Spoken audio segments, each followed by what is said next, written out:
Chapter 1. The Foundation. Nathaniel Adams adjusted his tactical vest as he surveyed the compound through his binoculars. 15 years of military service had taught him patience, precision, and most importantly, the value of loyalty. His team of 4 elite operatives waited for his signal, each man handpicked not just for their skills, but for their unwavering dedication. Target neutralized, came the whispered confirmation through his earpiece. Another successful operation for Blackwater Solutions, the private military company he'd built from nothing after leaving the Army Rangers. What started as a small security firm had grown into a multi-million-dollar operation serving high-profile clients who required absolute discretion. Back home in Denver, Nathaniel's life seemed perfect from the outside. Barbara Adams, his wife of 16 years, maintained their sprawling suburban home with meticulous care. Their daughter Sarah, now 15, excelled in school and gymnastics. The American dream incarnate, or so he believed.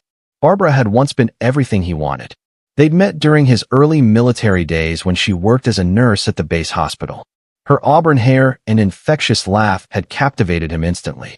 She'd supported his career through multiple deployments, raised Sarah while he was away, and celebrated every promotion with genuine pride. But Nathaniel's success had created distance. His missions often lasted weeks, sometimes months. Barbara had grown tired of waiting, of being alone, of maintaining the facade of a perfect military wife. She'd started small, innocent lunches with friends, evening book clubs, weekend spa trips. Gradually, her absences grew longer, her explanations vaguer.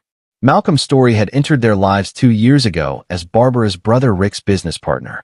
Charming, wealthy, and always available, Malcolm ran a successful construction company inherited from his father. Unlike Nathaniel, who carried the weight of life-or-death decisions, Malcolm lived carelessly, spending money on expensive cars and lavish parties. What Nathaniel didn't know was that Malcolm's construction business served as a front for money laundering operations connected to several criminal organizations. His charm masked a ruthless ambition, and his relationship with Rick Adams had quickly evolved from business partnership to criminal collaboration. Sarah Adams had always been Daddy's girl, despite his frequent absences. Intelligent beyond her years, she'd inherited her father's observational skills and her mother's emotional intelligence. Recently, she'd noticed changes in her mother's behavior, hushed phone calls, expensive gifts with no clear source, and an increasing irritability whenever Nathaniel was mentioned. 3 weeks earlier, Sarah had discovered her mother's affair purely by accident. Coming home early from gymnastics due to a twisted ankle, she'd witnessed Malcolm and Barbara in an intimate embrace in the kitchen. The shock had left her speechless, but what followed was worse. Malcolm had noticed her watching and threatened her with dire consequences if she told her father. "Your daddy's got a lot of enemies in his line of work," Malcolm had said with a cold smile. "Would be a real shame if some of them found out where you go to school." Sarah had remained silent, carrying the terrible secret while watching her family slowly disintegrate. She'd seen her father's genuine affection for her mother, his plans for retirement to spend more time with family, his trust that everything was exactly as it seemed. Meanwhile, Rick Adams, Barbara's brother and Malcolm's partner, had been growing increasingly paranoid about their operations. Recent federal investigations into construction contract irregularities had made him nervous, and he'd started pressuring Malcolm to distance himself from Barbara before Nathaniel's connections in military intelligence drew unwanted attention. Malcolm, however, was obsessed with Barbara. What had started as a casual affair had evolved into something more dangerous, a fixation that clouded his judgment. He'd convinced himself that Barbara would leave Nathaniel once the right opportunity presented itself, despite her repeated assertions that she wasn't ready to destroy her family. The tension in the Adams household had reached a breaking point. Nathaniel, despite his frequent travels, had begun noticing subtle changes. Barbara's increased spending, her newfound interest in activities that conveniently coincided with his missions, and most tellingly, Sarah's unusual quietness and reluctance to discuss her mother. On this particular October evening, Nathaniel was supposed to be in Kuwait for another 3 weeks. A last-minute mission change had brought him home early, a surprise he'd planned to use for a romantic evening with Barbara and quality time with Sarah. Instead, he'd found an empty house and a hastily scribbled note about a book club emergency. As he sat in his study, Reviewing mission reports and planning his company's expansion, Nathaniel Adams had no idea that his perfectly ordered world was about to collapse. Upstairs, Sarah lay awake, wrestling with the weight of her secret and the growing certainty that she needed to act before it was too late. The stage was set for a confrontation that would test every principle Nathaniel had lived by, every loyalty he'd cultivated, and every tactical skill he'd mastered. But first, the truth had to emerge, and truth, as Nathaniel had learned in the military, was often more devastating than any enemy bullet. In 12 hours, Sarah would be lying in a hospital bed, and Nathaniel's world would change forever. Chapter 2. The Shattering. Sarah Adams stared at her bedroom ceiling, the digital clock reading 11:47 p.m. Her mother still wasn't home from another book club meeting, and her father's unexpected early return from Kuwait had created a dangerous situation she could no longer ignore. She'd heard Nathaniel moving around downstairs, the familiar sound of his tactical gear being cleaned and stored. He always followed the same routine after returning from missions: decompress, organize equipment, then focus entirely on family. This time, there would be no family to focus on. At 12:15 a.m., the garage door finally opened. Sarah crept to her window and watched her mother emerge from Malcolm's distinctive black Mercedes, hastily adjusting her clothing and checking her appearance in the side mirror.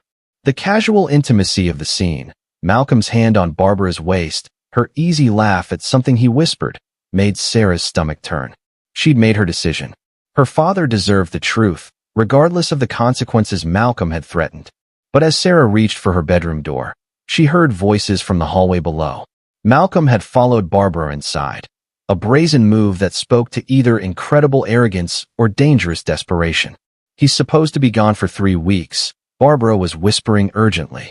"His gear's here, Barb. The man's upstairs." Malcolm's voice carried a tension Sarah had never heard before. "He'll kill us both if he finds out," Barbara replied, and the casual way she said it chilled Sarah to the bone. "Not if we handle this right," Malcolm said. "Rick's been saying we need to deal with the Nathaniel problem anyway. Maybe this is our opportunity." Sarah's blood ran cold. This wasn't just about an affair anymore. They were talking about her father as a problem to be dealt with. Her hands shaking, she grabbed her phone and started to text her father, but footsteps on the stairs made her freeze. The confrontation happened faster than Sarah could process. Nathaniel had emerged from his study, probably drawn by voices in his house, at nearly 1 a.m. The hallway filled with tension as he faced his wife and a man who had no business being in his home at that hour. "Interesting book club meeting," Nathaniel said, his voice carrying that deadly calm Sarah recognized from stories about his military missions. Malcolm, rather than retreating or attempting to defuse the situation, had chosen aggression. "Look, Adams, we need to talk about some changes." "The only change," Nathaniel interrupted, "is you leaving my house." Now, what happened next would replay in Sarah's mind for years. Barbara had stepped between them, not to protect her husband, but to shield Malcolm. "Nathaniel, please, you don't understand." "I understand perfectly." His voice had turned to ice. "I understand that my wife is having an affair with a man who thinks he can walk into my home and discuss changes, like he has some claim here." Malcolm had pulled out his phone then, making a call that Sarah could barely hear. Within minutes, 2 large men arrived, Malcolm's so-called bodyguards, really enforcers from his criminal operations that Nathaniel knew nothing about. "This can go easy or hard, military boy," one of them had said. "Mr. Stories offered your wife a better life. Time for you to step aside." Sarah watched in horror as her father, a man who'd survived multiple tours in Afghanistan and led countless dangerous missions, was forced to face 3 men in his own home while his wife stood with the enemy. The violence erupted when Nathaniel refused to be intimidated. Despite being outnumbered, his military training gave him initial advantages, but the confined space and his reluctance to cause property damage that might hurt Sarah ultimately worked against him. In the chaos, Sarah had crept downstairs, desperate to help her father somehow.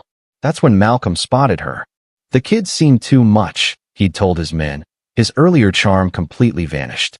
What followed was Sarah's nightmare. Hands grabbing her, her desperate scream for her father, the sickening sensation of being thrown down the stairs as punishment for witnessing their threats against Nathaniel. Her head struck the banister, her shoulder twisted painfully, and finger-shaped bruises formed on her neck where one of the men had grabbed her.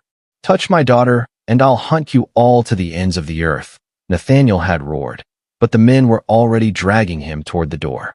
"Consider this a warning," Malcolm had said. "Next time, we won't be so gentle. Barb's coming with me, and you're going to let her. The kid's insurance. Anything happens to us, anything at all, and she'll pay for it."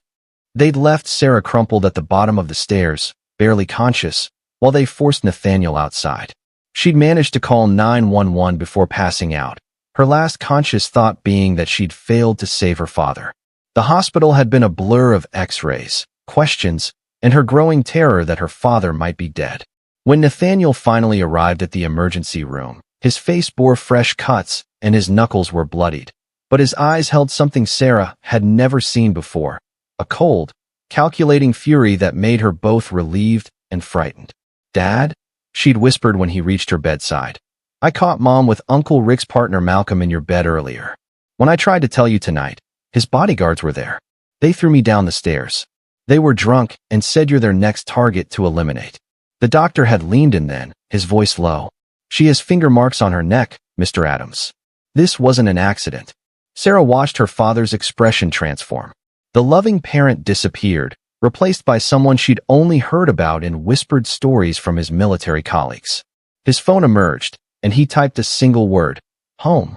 As he kissed her forehead and promised she'd be safe, Sarah realized that Malcolm and her mother had made a fatal miscalculation. They'd assumed Nathaniel was just another suburban husband who could be intimidated or eliminated.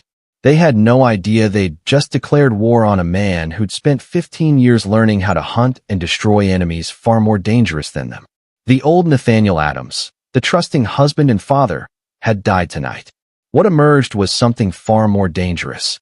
A tactical expert with unlimited resources, unshakable loyalty from his team, and absolutely nothing left to lose. Chapter 3: The Gathering Storm. Nathaniel Adams walked out of the emergency room with the measured pace of a predator. Each step was calculated, purposeful, designed to conserve energy for what was coming. The concerned father who'd rushed to the hospital was gone, replaced by the operator who'd executed over 50 successful missions without losing a single team member. His phone buzzed constantly as he drove through the empty Denver streets. The single word "home" had activated protocols his team had hoped never to use. Contingencies designed for the worst-case scenarios in their line of work. By the time he reached the industrial complex that housed Blackwater Solutions, for vehicles were already in the parking lot. Drew Randolph met him at the entrance. At 38, Drew was Nathaniel's second-in-command and closest friend, a former Navy SEAL whose expertise in surveillance and intelligence gathering had proven invaluable countless times. Behind him stood Jordan McGee, their explosives specialist, Preston Myers, communications and cyber warfare, and Troy Hess, tactical operations and weapons expert. "Sir," Drew said simply, falling into step beside Nathaniel as they entered the building. The familiarity of military protocols felt natural despite their civilian status. In moments like this, they weren't a private company. They were soldiers responding to a threat against their commander. The war room came alive as Nathaniel outlined the situation. No detail was omitted. The affair, the threats, Sarah's assault, and the clear indication that this wasn't random crime but organized intimidation with his family as targets. Background on Malcolm's story, Nathaniel ordered. Preston's fingers flew across multiple keyboards, his screens filling with data within minutes. Malcolm David's story, 42, inherited story construction from his father. Company's worth approximately $50 million on paper, but there's something off about the financials. "Define off," Drew interjected.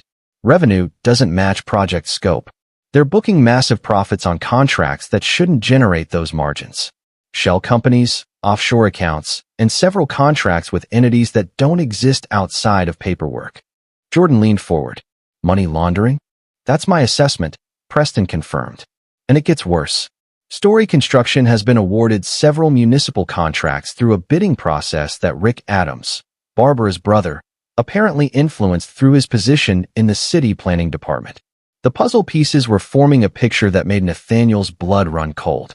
This wasn't just about his wife's affair. It was about Barbara and her brother facilitating Malcolm's criminal operations, possibly for years. Rick Adams, Nathaniel said quietly. What's his story? More keystrokes, more data. Richard Rick Adams, 39, Barbara's younger brother. City Planning Department, manages construction permits and zoning decisions. Recently purchased a house worth 3 times his government salary. Oh, and he's got gambling debts with some very unpleasant people. Troy, who'd been silent until now, spoke up. So Rick's dirty, needs money, and Malcolm needs inside access to city contracts. Rick provides the access, Malcolm provides the cash, and Barbara is the insurance policy, Nathaniel finished. Marry into a military family, especially one with intelligence connections, and you've got protection from federal investigations. Drew nodded grimly. Except now you're home early, asking questions, and Malcolm's gotten greedy. He wants Barbara, the protection she provides, and you out of the picture. The bodyguards, Nathaniel continued. They're not corporate security. Preston, already on it. Facial recognition from your home security cameras is running now. The screen's updated with driver's license photos and criminal records. Daryl Steele and Eugene Petty, both with extensive records. Assault, intimidation, suspected links to the Kowalski crime family.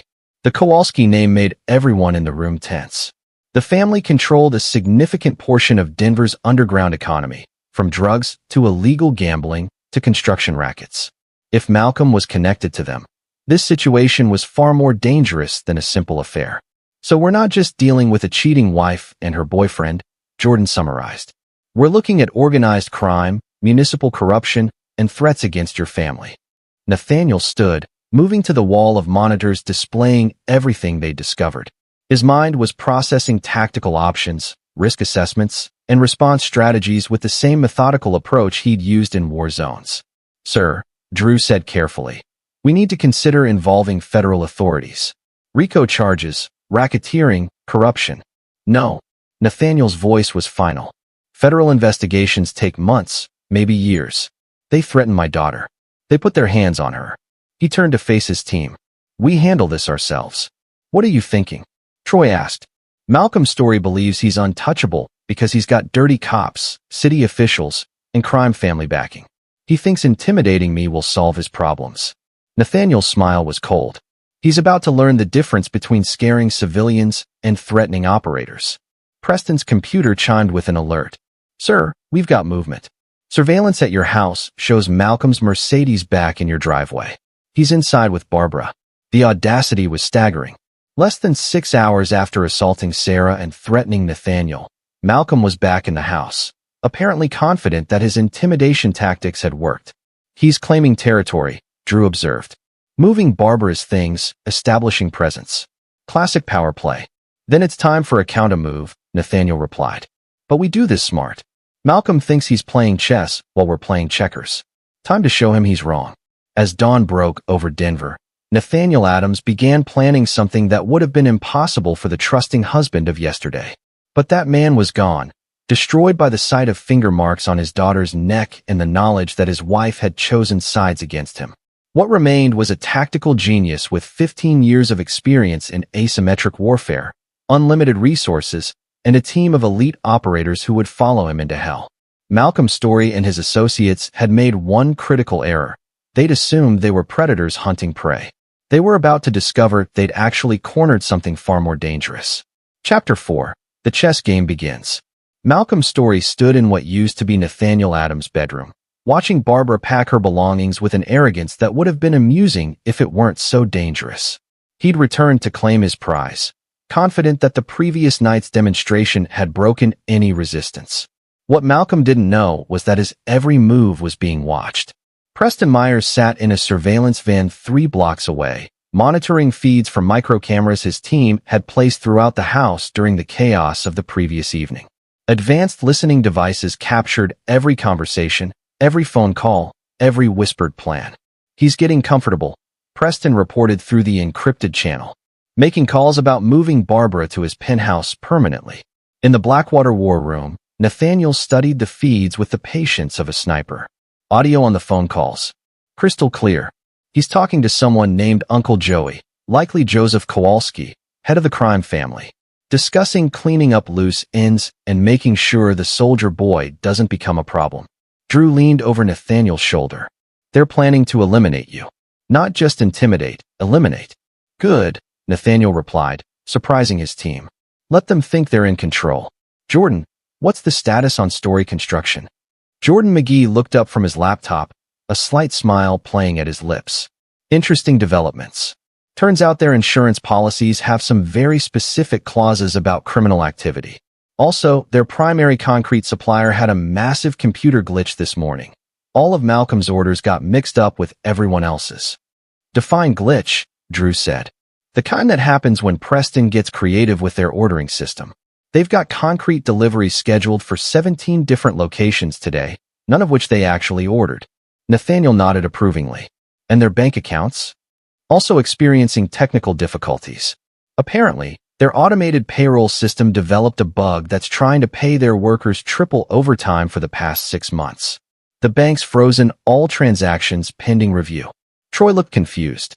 I don't understand the strategy. We're attacking his business instead of going after him directly. Malcolm thinks like a criminal, Nathaniel explained. Criminals solve problems with violence and intimidation. But his real power comes from money and connections.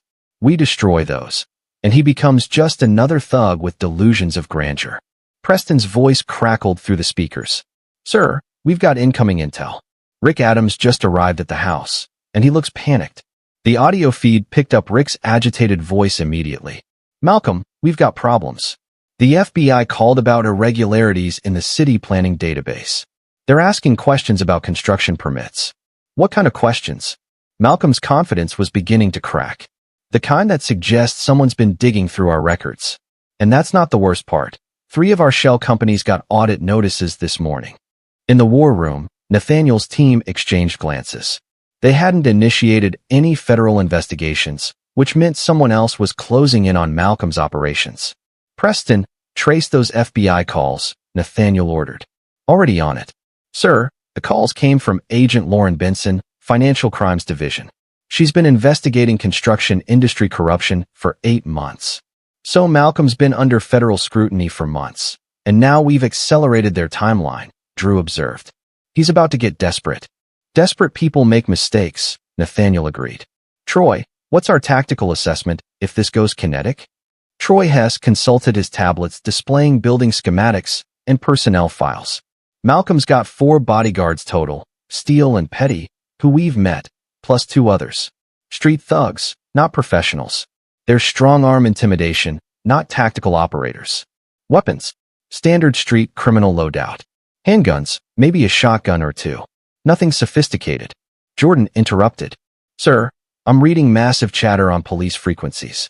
Multiple units responding to fights at 3 different locations. All places where Malcolm's associates are known to hang out. Kowalski family locations? Drew asked. Negative.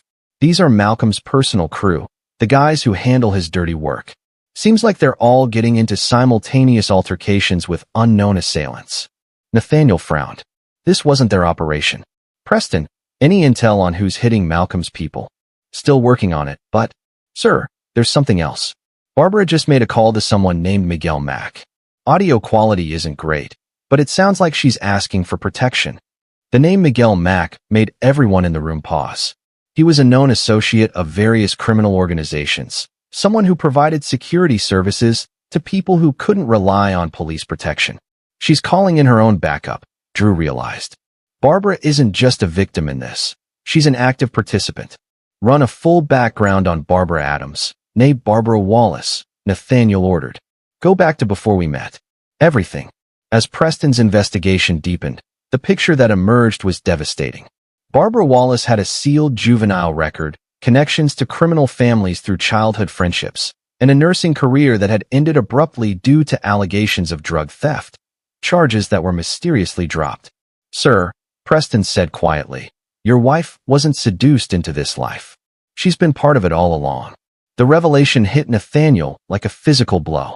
Their entire marriage, Sarah's childhood, the life he'd fought to protect, all of it had been built on lies. Barbara hadn't fallen into an affair. She'd been positioned to infiltrate his life from the beginning. How long, he asked. Based on the records, potentially from day one. Her meeting you at the base hospital, the timing of your courtship, it all coincides with a federal investigation into military contractor corruption that ultimately went nowhere. "She's been spying on me for 16 years, Nathaniel said, the words tasting like ash. "Using me to protect criminal operations, gathering intelligence on military contracts and personnel." Drew placed a hand on his commander's shoulder.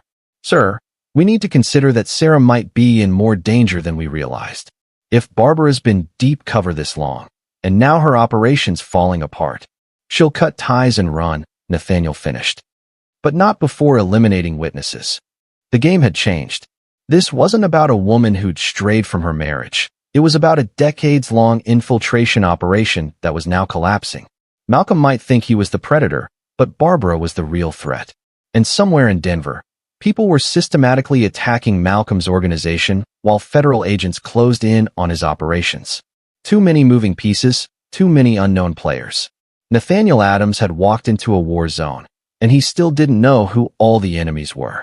Chapter 5. The Wolves Emerge. Agent Lauren Benson studied the case files spread across her desk in the Denver FBI field office, her third cup of coffee growing cold as pieces of an 8-month investigation finally began forming a coherent picture. Story construction wasn't just laundering money. It was the financial hub of a network that touched everything from municipal corruption to military contractor fraud. The breakthrough had come from an unexpected source: anonymous tips providing detailed financial records, audio recordings, and photographic evidence that would have taken her team years to gather. Someone with serious resources and technical expertise wanted Malcolm Story's operation exposed. Agent Benson, her partner, Agent Jamie Ogden, knocked on her doorframe. "We've got developments on the Story case." 3 of his known associates were hospitalized last night, all claiming they were attacked by unknown assailants. Claiming, that's the interesting part. Security footage from all 3 locations shows the victims starting fights with people who were just minding their own business. But the random citizens who defended themselves all had military-grade combat training. Lauren set down her coffee. "Professional operators? That's my assessment. Someone's conducting a psychological warfare campaign against Story's organization, making his people paranoid, disrupting their operations, but staying just inside legal boundaries." The phone rang before Lauren could respond. The voice on the other end belonged to Assistant Director Frank Morrison, calling from Washington. "Benson, I need a status update on the Story investigation. Something big is happening in Denver, and your case just became a federal priority." "Sir, we're close to making arrests, but there's been a development." NSA intercepted communications suggesting Story's organization has infiltrated military contractor networks through a decades-long honey trap operation. This isn't just about construction corruption anymore. Lauren felt the case expanding beyond her original scope. "What kind of infiltration?" "The kind that compromises national security. We're sending additional resources, but I need you to accelerate your timeline. If Story suspects federal involvement, he'll start eliminating evidence and witnesses." As the call ended, Lauren realized she was racing against multiple clocks: Malcolm's growing paranoia, federal pressure for results, and whoever was conducting their own parallel operation against Story's organization. Meanwhile, in a safe house across town, Barbara Adams sat across from Miguel Mack, studying the man her brother Rick had recommended for protection. Mack was younger than she'd expected, maybe 35, with the calm demeanor of someone comfortable with violence. "Your husband's got quite a reputation," Mack said, reviewing the dossier Rick had provided. "Military special operations, private military company, extensive overseas experience. You sure you want to go to war with someone like that?" "Nathaniel's dangerous when he's hunting terrorists overseas," Barbara replied. "But this is different. He's emotionally compromised, off balance. Malcolm and I have been planning this for 2 years." "Planning what exactly?" Barbara's smile was cold. "Nathaniel's company has contracts worth over $200 million. Military, government, private sector, all requiring security clearances and trust. A messy divorce, allegations of mental instability, maybe some evidence of questionable overseas operations. You're trying to destroy his business," Mack realized. "Destroyed businesses can't pay expensive legal fees. Destroyed men make mistakes, and mistakes get people killed." What Barbara didn't know was that Miguel Mack had his own agenda.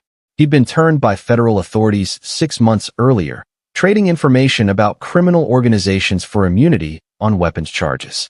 Every conversation, every plan, was being recorded and transmitted directly to Agent Benson's task force. At Blackwater Solutions, Nathaniel's team was discovering just how deep the conspiracy went. Preston's investigation had uncovered financial connections between Barbara and criminal organizations dating back to before her marriage. Bank records showed payments from offshore accounts linked to espionage operations. "She's not just covering for Malcolm," Preston reported. "She's been feeding information to hostile foreign interests about our client operations overseas." "Define hostile," Drew demanded. "Chinese intelligence, Russian military contractors, Iranian proxies. Every mission we've run for the past decade, she's had advanced knowledge of timing, personnel, and objectives." The betrayal cut deeper than personal infidelity. Barbara had endangered every member of Nathaniel's team, every client, every operation. Men had died because of information that could have come from only one source. "Sir," Troy said quietly, "if she's been passing intelligence about our operations, we need to assume hostile forces know everything about our capabilities, our methods, our personnel." "Which means this safe house might not be safe," Drew added. Nathaniel stood, moving to the window overlooking the industrial complex. His mind was processing threat assessments, tactical considerations, and the terrible reality that his life's work might be compromised beyond repair. "Preston, how long would it take to relocate all critical operations to the backup facility?" 48 hours for full migration, but we could be operational in 8 if we prioritize mission-critical systems. "Do it. Everything, files, equipment, personnel. Assume this location is blown." As his team began executing the relocation, Nathaniel contemplated the scope of what he was facing. This wasn't just about his marriage or Malcolm's criminal activities. Foreign intelligence services, federal investigations, criminal organizations, and his own compromised operations were all converging on a single point of failure. His phone buzzed with a text from an unknown number. "We need to talk. You're not the only one hunting. A friend." The message included coordinates to a location downtown, along with a time, midnight. Drew noticed the message. "Could be a trap." "Could be," Nathaniel agreed. "But someone's been systematically dismantling Malcolm's operation while we've been planning our approach. Maybe it's time to find out who our allies are."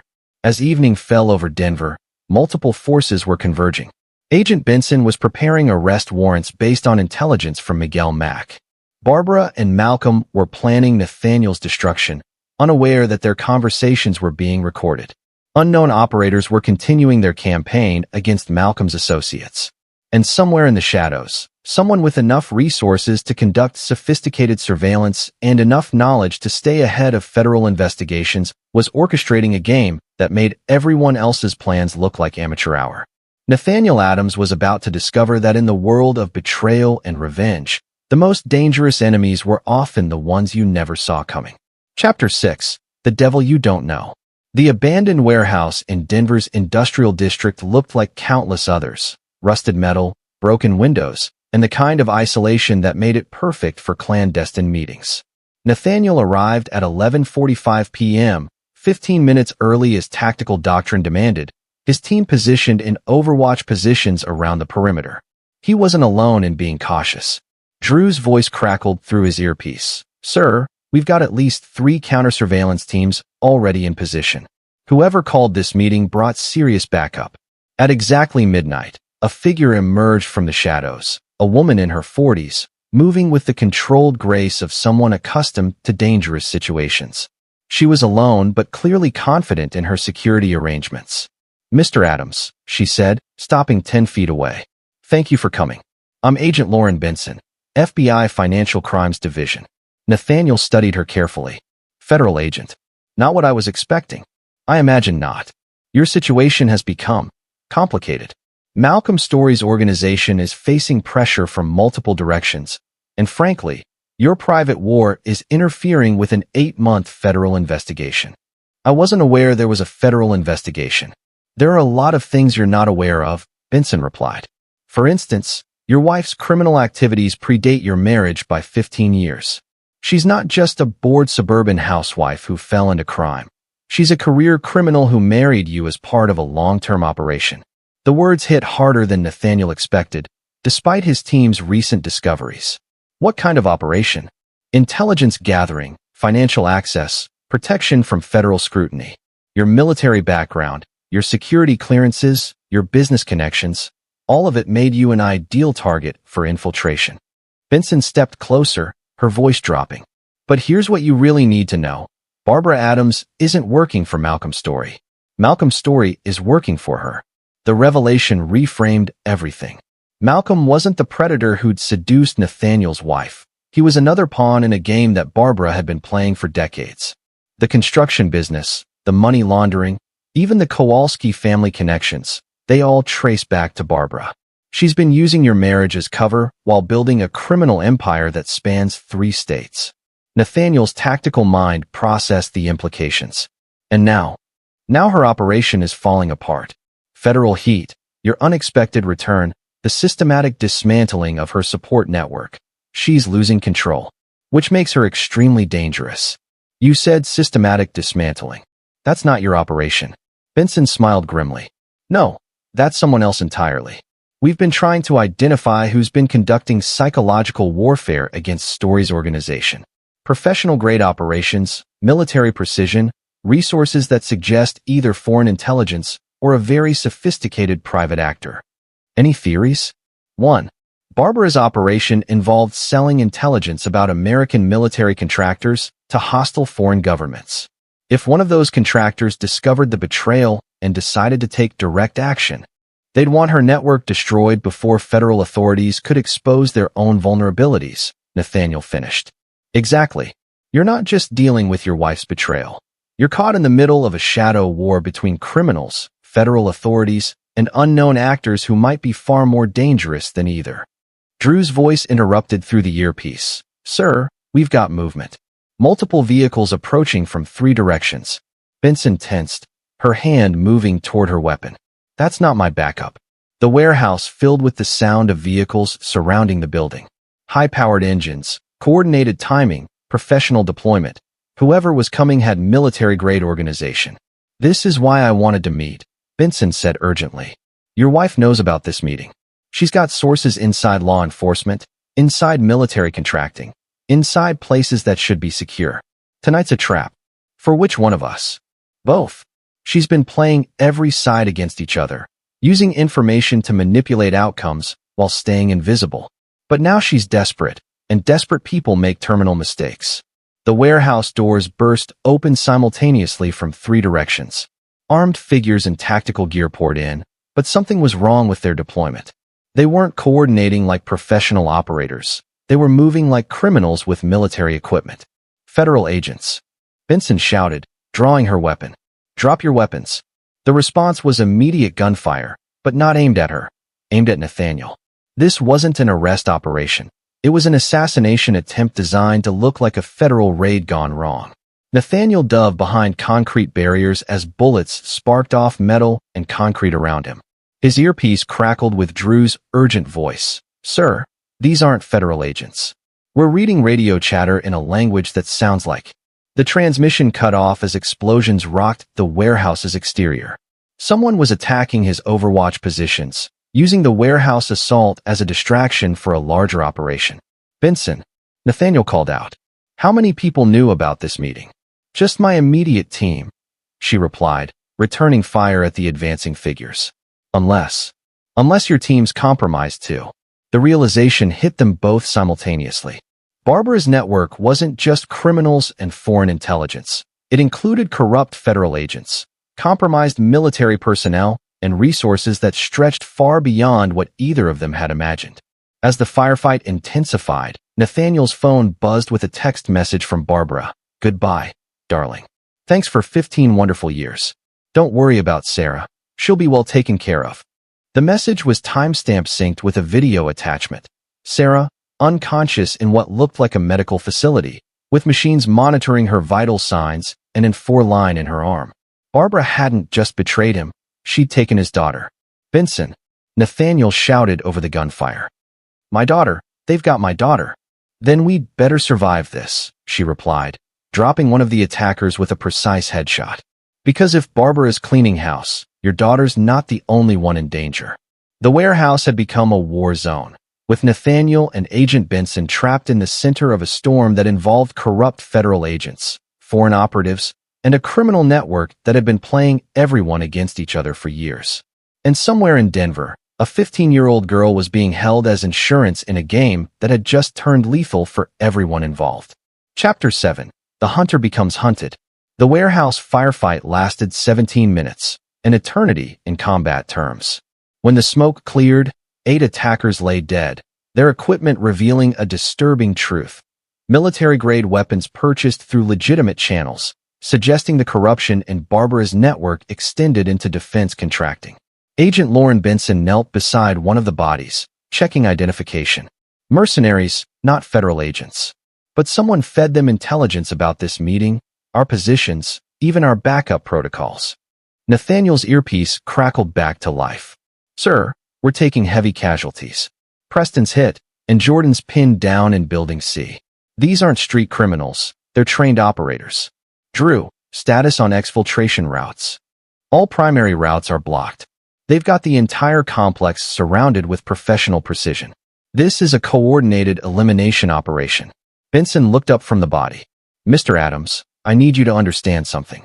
This level of coordination, the intelligence they're operating with, the resources, your wife isn't just connected to criminal organizations. She's running a full-scale intelligence operation with foreign backing. Chinese? Russian? Both, based on the equipment signatures. She's been selling American military intelligence to multiple hostile governments while using your marriage as cover. Your daughter isn't just leverage. She's a potential asset for foreign intelligence services." The implications hit Nathaniel like physical blows. Sarah's intelligence, her access to military families through school connections, her potential future value as an intelligence asset. Barbara had been grooming their daughter for recruitment from birth. "We need to get out of here," he said, checking his ammunition. "My team's secure facility has hardened communications. We can coordinate a rescue operation from there." "Negative. My backup teams have been monitoring federal law enforcement frequencies. There are arrest warrants being issued for you and your entire team.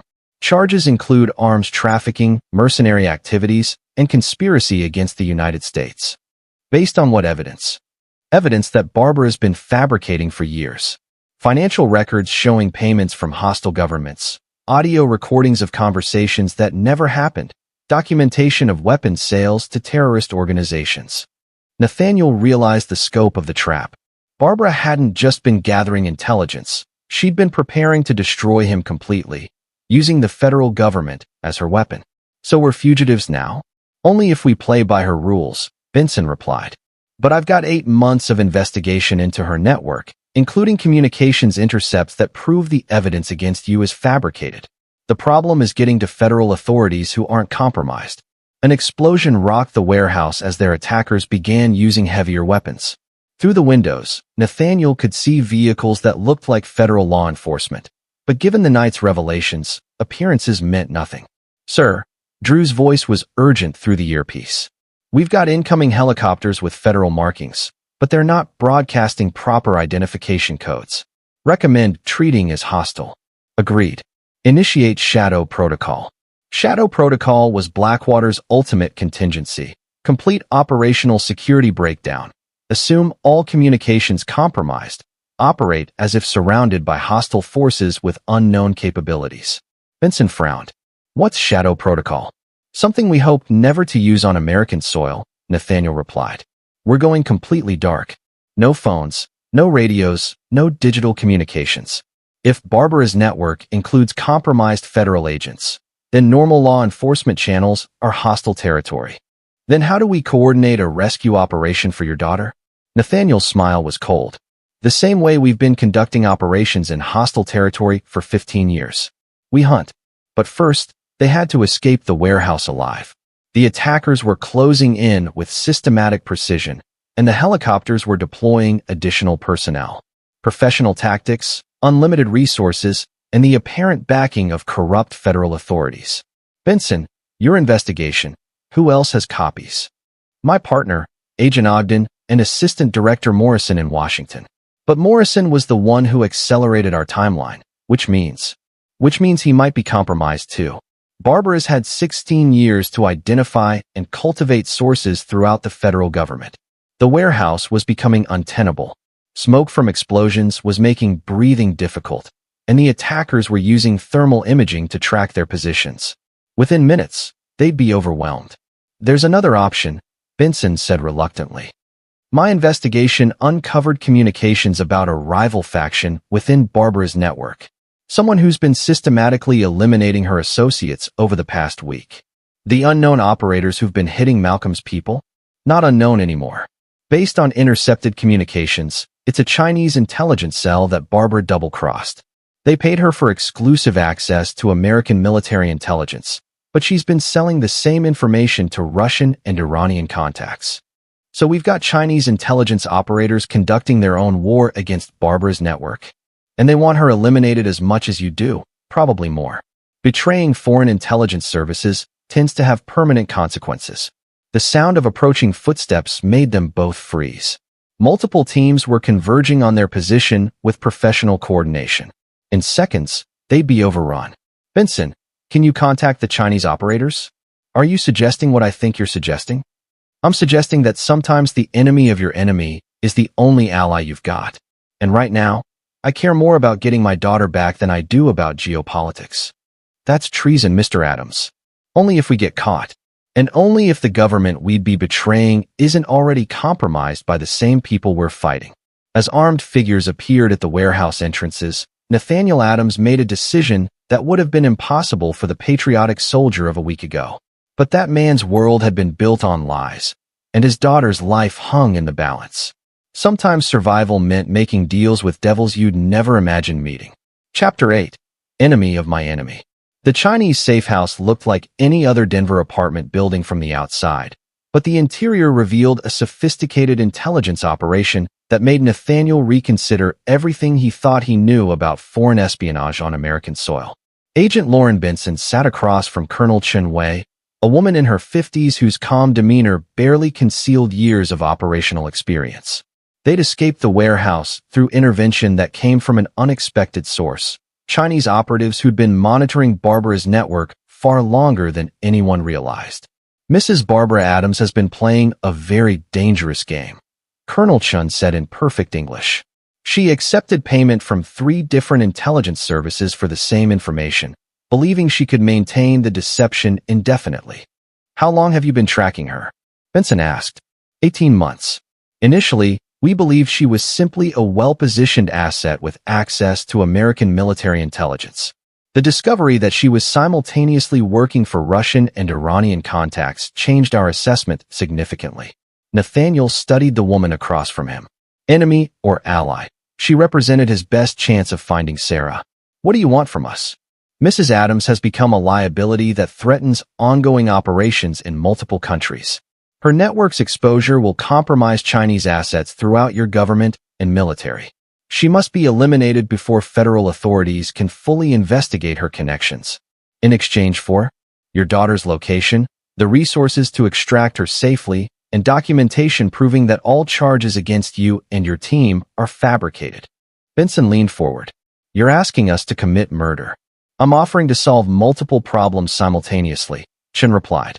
Barbara Adams has betrayed everyone she's worked with.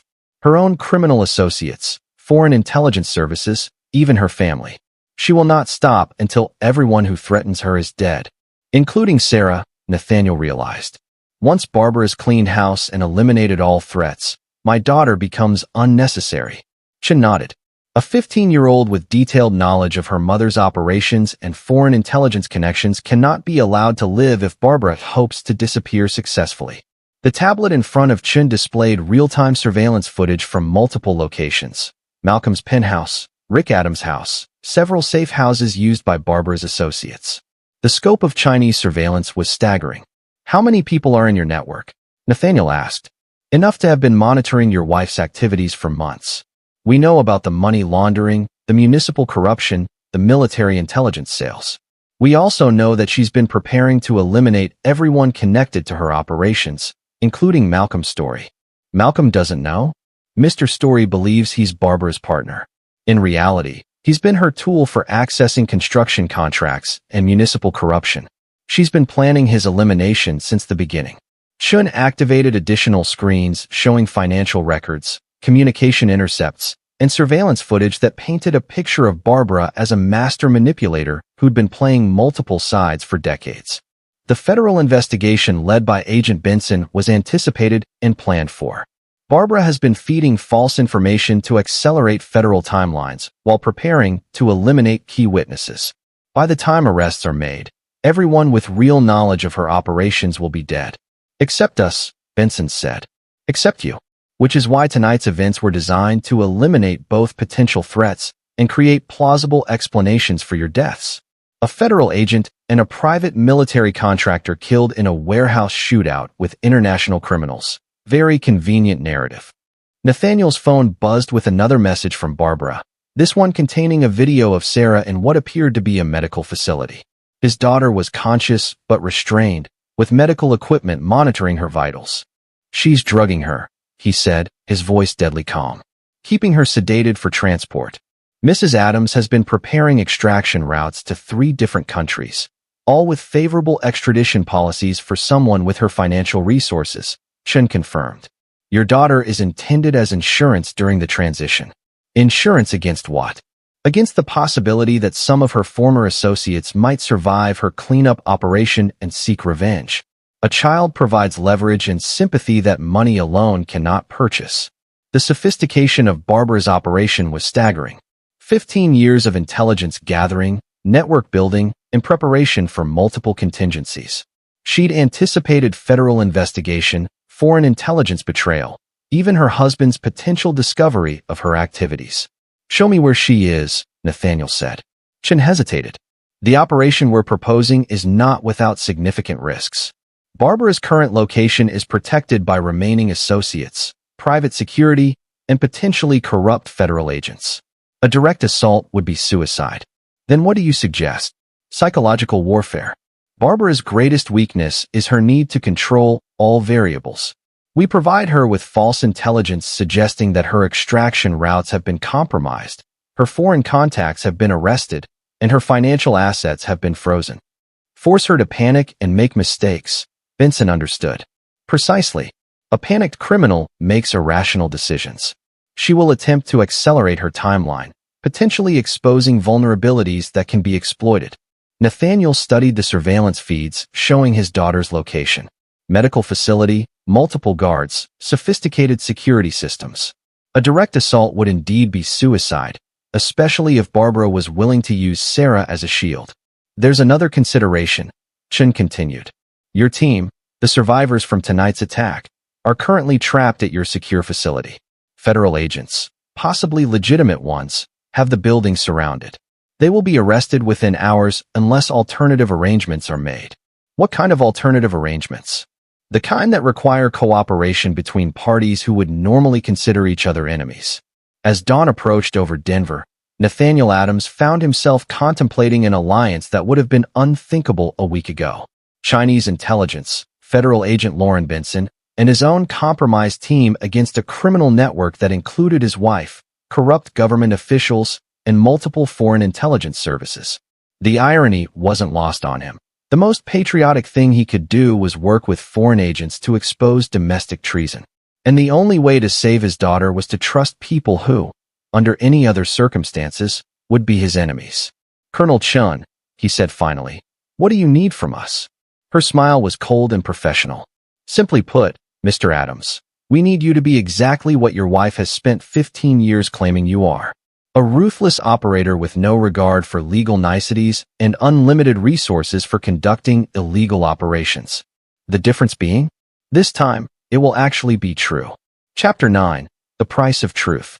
The abandoned medical facility on Denver's outskirts had been closed for 3 years, but someone had been maintaining power and equipment in specific sections. Through thermal imaging, Nathaniel could see the building's layout. Approximately 12 people on the main floor, sophisticated security systems, and in the basement level, 2 heat signatures in what appeared to be a medical monitoring room. Sarah and one other person, likely a medical technician, keeping her sedated.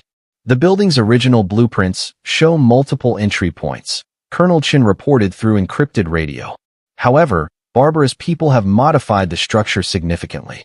Reinforced doors, upgraded security systems, and what appears to be explosive charges at critical structural points. She's willing to bring down the building rather than be captured, Agent Benson observed from her position with the backup team. That's consistent with her operational profile, Chen agreed. Barbara Adams has always prioritized her own survival above all other considerations, including family.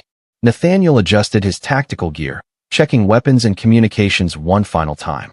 The team surrounding the facility represented the strangest alliance of his career: Chinese intelligence operatives, FBI agents operating outside normal channels, and the surviving members of his private military company who'd been extracted from federal custody through methods he wasn't asking about.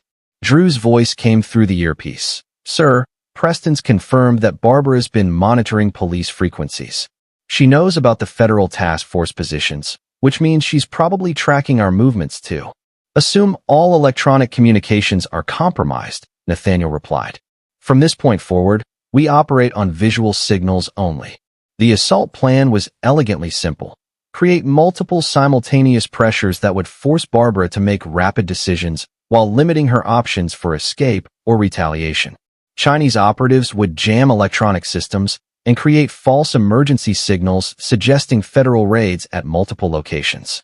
FBI agents would execute arrests of known associates throughout the city, and Nathaniel's team would conduct direct action to extract Sarah while eliminating immediate threats. But as they moved into position, Nathaniel's phone received one final message from Barbara. "I know you're out there, darling. But you should know, I'm not alone, and Sarah isn't my only insurance policy." The attached video showed not just Sarah, but also Preston Myers, his communications specialist who was supposed to be with the backup team. Preston was unconscious, restrained, and connected to the same medical monitoring equipment as Sarah. "Chun, we've got a problem," Nathaniel reported. "Barbara has 2 hostages, including one of my team members." "That changes tactical considerations significantly," Chen replied. 2 hostages in potentially separate locations, unknown security measures, and the possibility that your team member has been compromised long enough to provide intelligence about your capabilities. "How long has Preston been missing?" Drew's voice was grim. "Since the warehouse attack. We assumed he was killed in the explosion, but if Barbara's people grabbed him during the chaos, then she's had 12 hours to extract everything he knows about our operations, our safe houses, our extraction plans." Nathaniel realized the scope of the problem, including this operation. "Sir," Troy's voice came through the tactical channel. "We're reading massive electromagnetic interference from the target building. Someone's activated military-grade jamming equipment." Chen's voice cut through the static. "Barbara's accelerating her timeline. The jamming suggests she's preparing to execute whatever final contingency she's planned." Through binoculars, Nathaniel watched the building's windows. Movement on multiple floors, figures in tactical gear, and what appeared to be preparation for either escape or extended siege. "She's not running," he realized. "She's preparing for a final confrontation." "Why would she do that?" Benson asked. "She's got escape routes, financial resources, foreign extraction options." "Because running means leaving loose ends," Nathaniel replied. "And Barbara doesn't leave loose ends." The truth hit him with devastating clarity. Barbara wasn't planning to escape. She was planning to eliminate everyone who could expose her operations, then disappear completely with a new identity and unlimited financial resources.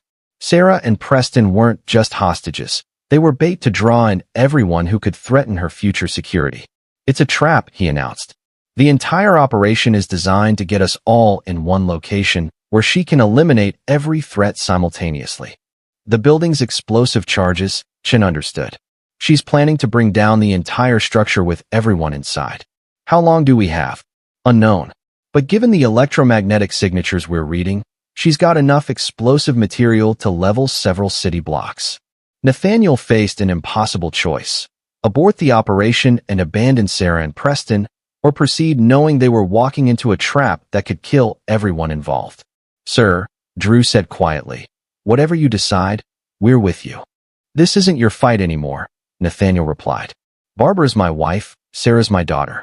I won't ask anyone else to." "With respect, sir," Troy interrupted, "Preston's our teammate." And that woman betrayed all of us for 15 years. This is personal for everyone. Chen's voice joined the channel. Mr. Adams, our intelligence suggests Barbara has prepared multiple contingencies, but they all depend on controlling the timing of events. If we can force her to react to our timeline instead of executing her own, we might be able to save the hostages and survive the trap, Benson finished. What are you suggesting? Simultaneously trigger every contingency she's prepared for, Chen explained. Federal raids at all her safe houses, arrests of all known associates, freezing of all financial assets, and communications suggesting that foreign intelligence services have betrayed her to American authorities. Overwhelm her ability to process and respond to threats, Nathaniel understood. Exactly. Create so much chaos that she's forced to choose between implementing her final solution and attempting escape. And if she chooses the final solution, then we'd better be very good at what we do, Mr. Adams. Because we'll have approximately 3 minutes to extract 2 hostages and escape a building rigged to collapse. As the sun set over Denver, Nathaniel Adams prepared for an operation that would either save his daughter and teammate or kill everyone involved. The woman he'd loved for 16 years, the mother of his child, had become the most dangerous enemy he'd ever faced. Barbara had spent 15 years learning his weaknesses, his capabilities, his tactical thinking. She knew how he'd respond to threats, how he'd prioritize objectives, how far he'd go to protect people he cared about.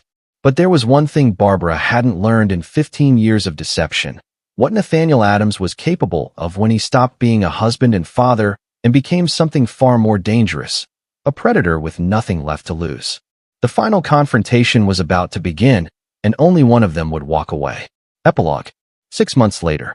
The federal courthouse in Denver was packed with media representatives, families of victims, and law enforcement officials as Judge Patricia Morrison read the final verdicts in what had become known as the Denver conspiracy case. Barbara Adams.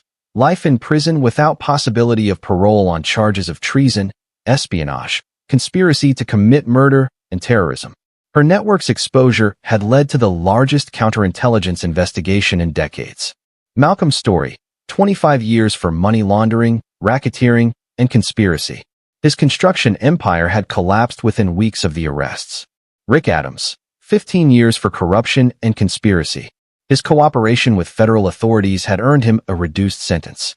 The corrupt federal agents, foreign intelligence operatives, and criminal associates had received sentences ranging from 10 years to life, effectively dismantling a network that had operated for nearly 2 decades. Nathaniel Adams sat in the gallery with Sarah, now 16 and recovering from her ordeal with the help of trauma specialists. The physical injuries had healed quickly, the psychological wounds would take longer. But Sarah was strong, stronger than even her father had realized. "Are you okay with the sentences?" she asked quietly. "Justice isn't about revenge," Nathaniel replied, though the satisfaction in his voice was unmistakable. "It's about ensuring that the people who hurt others face consequences for their choices." Preston Myers, fully recovered from his captivity, approached with the rest of the Blackwater team. The company had been cleared of all charges and was rebuilding with enhanced security protocols and psychological evaluations for all personnel. "Sir, we've got a new contract proposal," Preston said. "Counterintelligence consulting for military contractors. Apparently, our experience with domestic infiltration makes us valuable assets for preventing future operations." Meaning we get paid to hunt people like Barbara before they can hurt anyone else. Agent Lauren Benson joined their group, having been promoted to head a new federal task force focused on identifying and eliminating foreign intelligence networks operating on American soil. "Mr. Adams, I wanted to thank you again," she said. "Your cooperation made it possible to roll up networks in 12 different states." "What about Colonel Chun and her people?" "Officially, Chinese intelligence services provided valuable assistance in exposing mutual threats," Benson replied carefully. "Unofficially, certain individuals were allowed to return to their home countries without facing charges." Nathaniel nodded. The alliance with Chinese operatives had been necessary but complicated. Chen had kept her word, providing intelligence and resources that made the rescue operation possible. In return, Nathaniel had shared information about Barbara's network that helped expose Chinese assets throughout the American government. Strange bedfellows, but effective ones. As they left the courthouse, Sarah took her father's arm. "Dad, do you think you'll ever trust anyone like that again?" "Trust has to be earned," Nathaniel replied. "But that doesn't mean it's impossible. It just means being more careful about who deserves it. Are you going to be okay? Running the company, raising me, starting over?" Nathaniel smiled, the first genuine smile Sarah had seen from him in months. "Sweetheart, I've spent 15 years thinking I was protecting a family that didn't exist. Now I get to build something real with the only family member who never betrayed me. What if I disappoint you someday? Then we'll deal with it honestly, together. No secrets, no lies, no hidden agendas. Just family." As they walked toward their car, neither noticed the figure watching from across the street. A woman with auburn hair who'd altered her appearance but couldn't change the cold intelligence in her eyes. Barbara Adams had been sentenced to life in prison without parole. But the woman watching from the shadows was someone else entirely. Someone with new identification, new resources, and a very long memory for people who'd cost her everything she'd spent decades building. The trial was over. The official case was closed. But for some people, revenge was a dish that could be served very, very cold. This is where our story comes to an end. Share your thoughts in the comments section. Thanks for your time. If you enjoy this story, please subscribe to this channel. Click on the video you see on the screen, and I will see you there.